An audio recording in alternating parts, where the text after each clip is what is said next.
antaranya disebutkan tentang cara jalan Nabi sallallahu alaihi wasallam. Oleh karena itu, berdasarkan apa yang dicontohkan oleh Nabi sallallahu alaihi wasallam, maka kemudian para ulama merumuskan, mengajarkan kepada kita adab-adab ketika berjalan. Di antara adab-adab berjalan berdasarkan Al-Quran maupun Sunnah, itu disebutkan yang pertama dari surah Luqman ayat 18 dan 19. Ya, Allah Subhanahu wa taala berpesan, "Wala tamshi fil ardi maraha, innallaha la yuhibbu kulla mukhtalin fakhur." Jadi di sini Allah Subhanahu wa taala berpesan, jangan kita berjalan seperti berjalannya orang yang sombong. Berjalan dengan berjalannya seperti berjalannya orang yang sombong, penuh dengan keangkuhan. Nah, ini kita dilarang jalan yang seperti itu. Tapi jalan dalam Islam itu harus qasidan, mutawassitan. Jadi berjalannya itu pertengahan. Tidak terlalu lambat, tidak terlalu cepat. Kemudian sakinah wal waqar, berjalan dengan tenang, dengan wakar. Wakar ini berarti dia santun dan menjaga kehormatan dirinya. Jadi kalau kita berjalan itu jangan kita melakukan hal-hal yang bisa merusak muruah, marwah diri kita. Misalnya ada orang berjalan sambil nendang-nendang batu. Seperti kita tengok anak-anak sebagai remaja jalan itu di jalan-jalan dia sepak batu sana sini. Itu cara jalan yang bisa merusak marwah, muruah. Nah, dalam agama kita disuruh menjaga muruah. Atau jalan seperti banci, atau jalan seperti goyang-goyang dan sebagainya. Ya, perbuatan-perbuatan yang bisa merusak muruah. Tapi dalam agama disuruh al-waqar, menjaga wibawa kita, menjaga muruah kita. Nah, itu diperintahkan seperti itu. Kemudian disebutkan dalam Al-Bidayah wan Nihayah, Imam Ibnu Katsir memaparkan satu riwayat dari Aisyah radhiyallahu anha.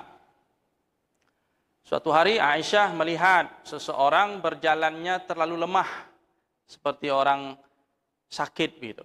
Jalannya terlalu lemah, loyo begitu ya. Maka Aisyah kemudian bertanya, "Ma li hadza? Kenapa orang ini jalannya seperti ini, loyo seperti ini?" Kemudian ada orang di sekitar itu mengatakan, "Innahu minal qurra." Dia ini adalah ahli Al-Qur'an.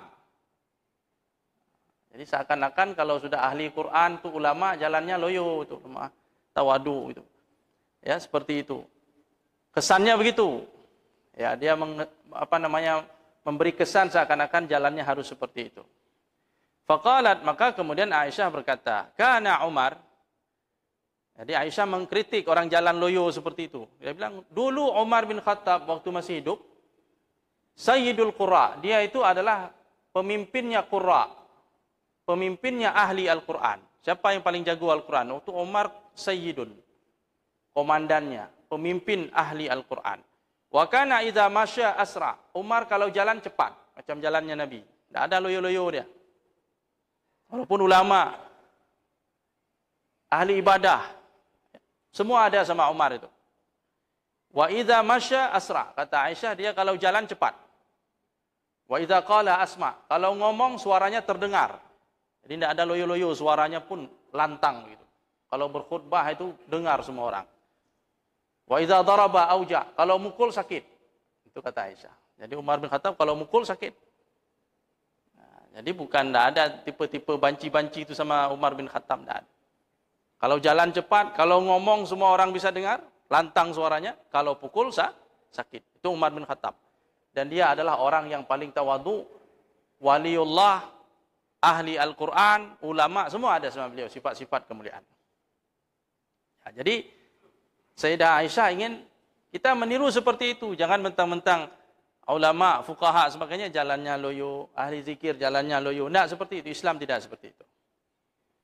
Suatu hari Umar melihat seseorang yang berjalan loyo tadi, lemah. Umar juga dalam waktu masa beliau masih hidup, beliau melihat ada orang yang berjalan seperti itu. Kata Umar, "La tumit alaina dinana." Jangan kamu mematikan agama kami untuk kami. Jadi jangan, istilahnya jangan membuat citra yang tidak buruk tentang Islam. Islam tidak seperti ini. Jangan dianggap nanti Islam ni orangnya loyo-loyo semua, lemah-lemah, berpenyakit semua. La tumit alaina dinana. Amatakallah ta'ala. Kalau kamu lakukan itu, Allah akan mematikan kamu.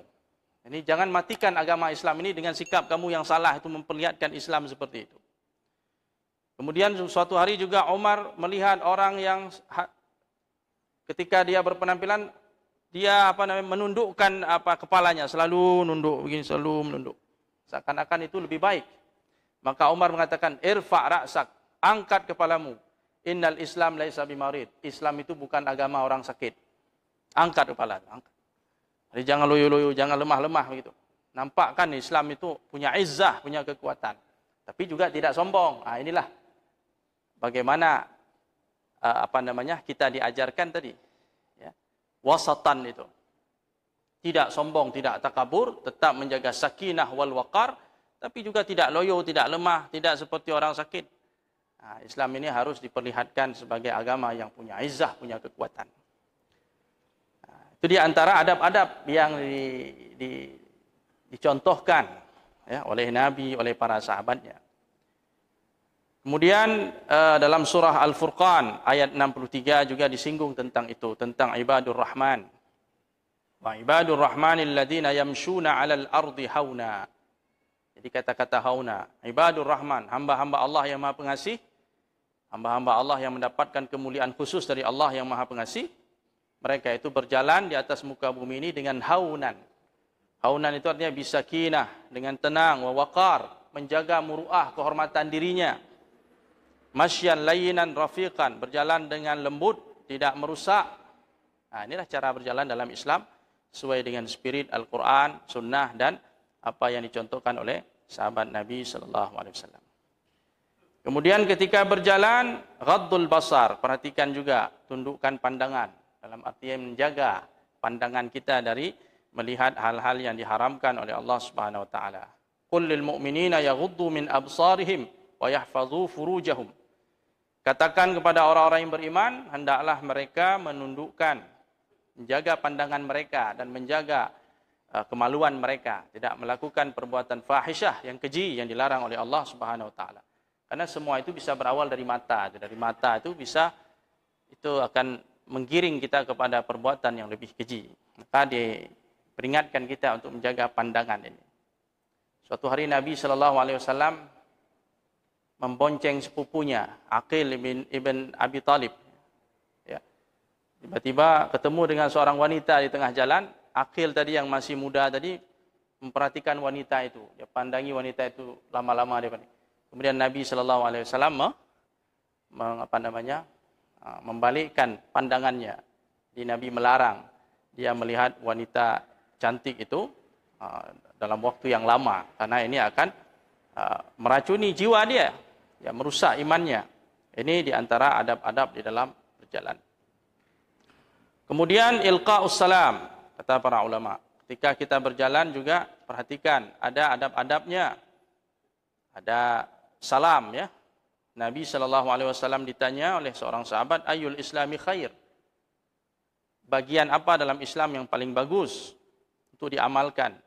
Maka Nabi SAW menjawab, Tut'imut ta'am, kamu memberi makan pada saudaramu, wa taqra'us salam, kemudian mengucapkan salam, ala man arafta wa ala man lam ta'rif, kepada orang yang kamu kenal dan orang yang tidak kamu kenal. Ya, selama ini mungkin salam kita hanya terbatas kepada yang kita kenal saja. Ini sudah bisa kita koreksi. Yang tidak kenal pun ucapkan salam. Selama ini salam kita hanya untuk orang besar saja. Orang dewasa. Untuk anak-anak kita tidak mau mengucapkan salam.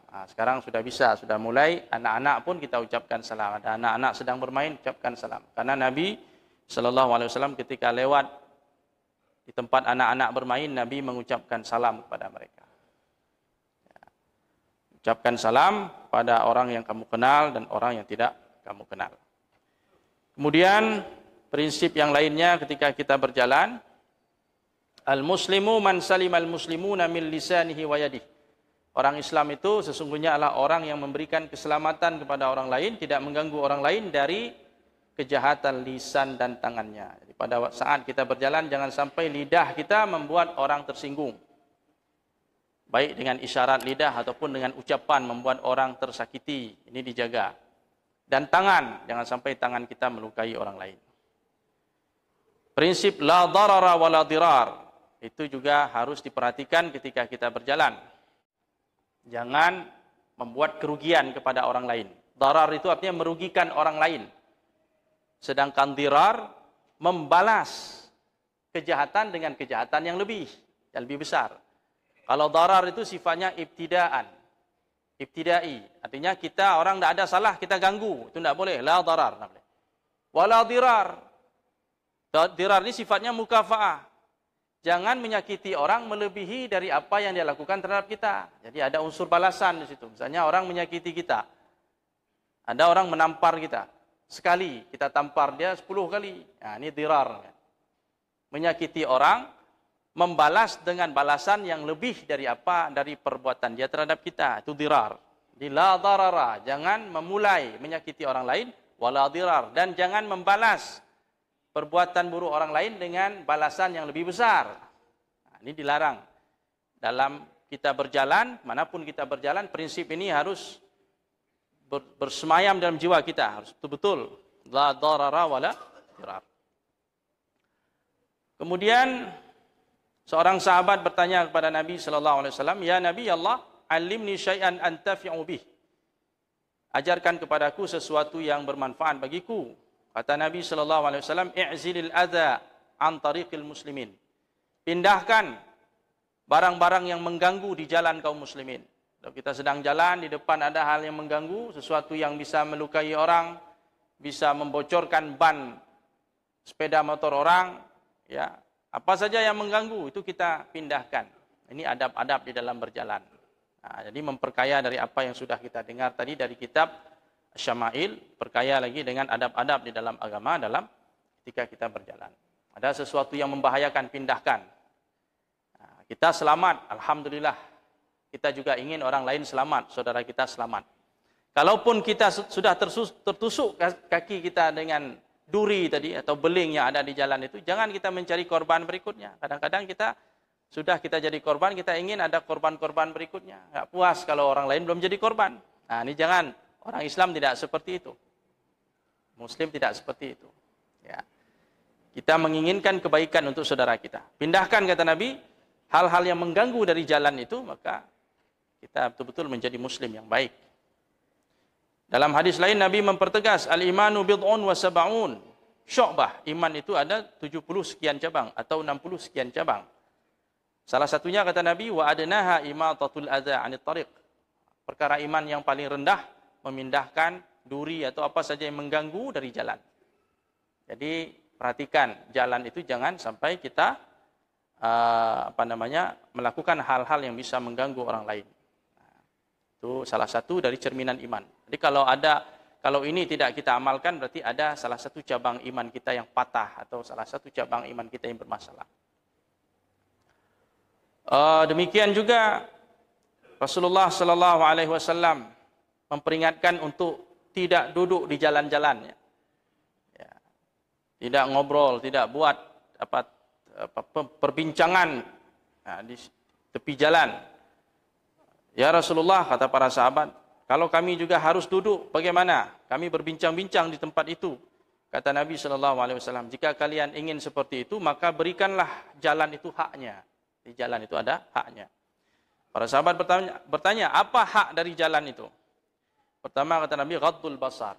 Kalau kita banyak beraktivitas di jalan, entah duduk, entah berjalan dan sebagainya, maka hak jalan itu adalah ghaddul basar.